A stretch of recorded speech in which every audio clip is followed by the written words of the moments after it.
নমস্কার, আপনাদের সকলকে স্বাগত আমার চ্যানেল শ্যামলিস কিচেনে। আজ আমি রান্না করব এঁচোড় বা কাঁঠালের সবজি। তার জন্য আমি কাঁঠাল কেটে ধুয়ে রেখেছি, আলু নিয়ে নিয়েছি কেটে। রান্নাটার জন্য যা যা লাগবে আমি সব রেডি করে নিয়েছি।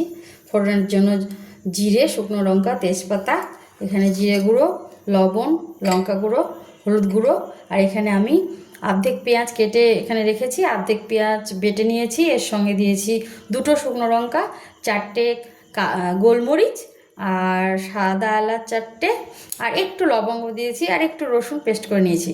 আর কাঁচা একটু পেঁয়াজ আর রসুন আর টমেটোটা আমি এমনিতেই দেবো, এগুলো বেটে নিই। চলুন তাহলে রান্নাটা শুরু করা যাক। আর তার সঙ্গে সঙ্গে সবাইকে জানাই নতুন বছরের অনেক অনেক শুভেচ্ছা। কড়াই গরম হয়ে গেছে, আমরা দিয়ে দেবো পরিমাণ মতো তেল। কাঁঠালের সবজিতে একটু তেল বেশি লাগে রান্না করতে।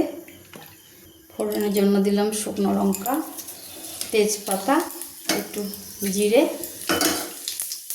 আলুটাও দিয়ে দিলাম। আলুটা হালকা ভাজা হয়ে গেছে, এবার আমি পেঁয়াজ আর রসুনটা একটু অ্যাড করব। এবার আমি কেটে রাখা কাঁঠালটা যোগ করছি। এটা হালকা করে আমি একটু ভাজা ভাজা করে নেবো, ঢেকে ঢেকে। রান্নাটা আমার করতে টাইম লাগবে, তো তারপরে মশলাগুলো মেশাবো।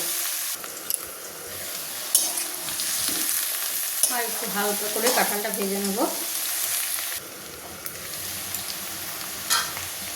এবারে আমি সব মশলাগুলো যোগ করব।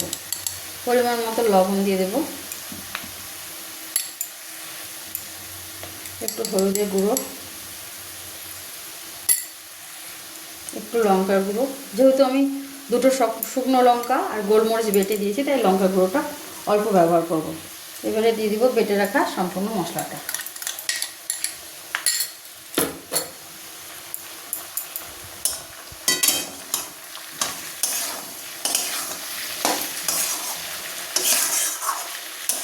এবার এই সবজিটাকে আমি ভালো করে ধীরে ধীরে অল্প অল্প গরম জল দিয়ে দিয়ে কষায় কষায় সিদ্ধ করবো, কষিয়ে কষিয়ে আর কি।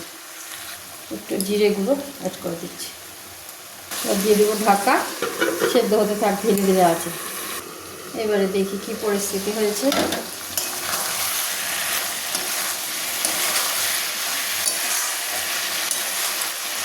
এবারে আমি অল্প অল্প গরম জল দিয়ে দিয়ে ঢাকা দিয়ে দিয়ে সেদ্ধ করে নেবো রান্নাটাকে।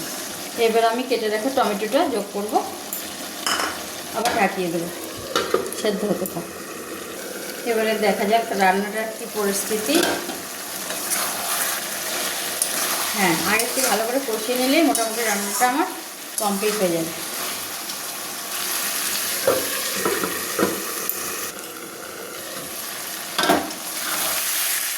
রান্নাটা আমার মোটামুটি হয়ে এসেছে। আর একটু কষিয়ে সামান্য জল দেবো, আর একটু ঘি দিয়ে নামিয়ে নেব। এবারে আমি পরিমাণ মতো জল দিয়ে দেবো। সবজিটা আমি বেশি ঝোল করবো না, একটু রস রস রাখবো, মাখা মাখা আর কি।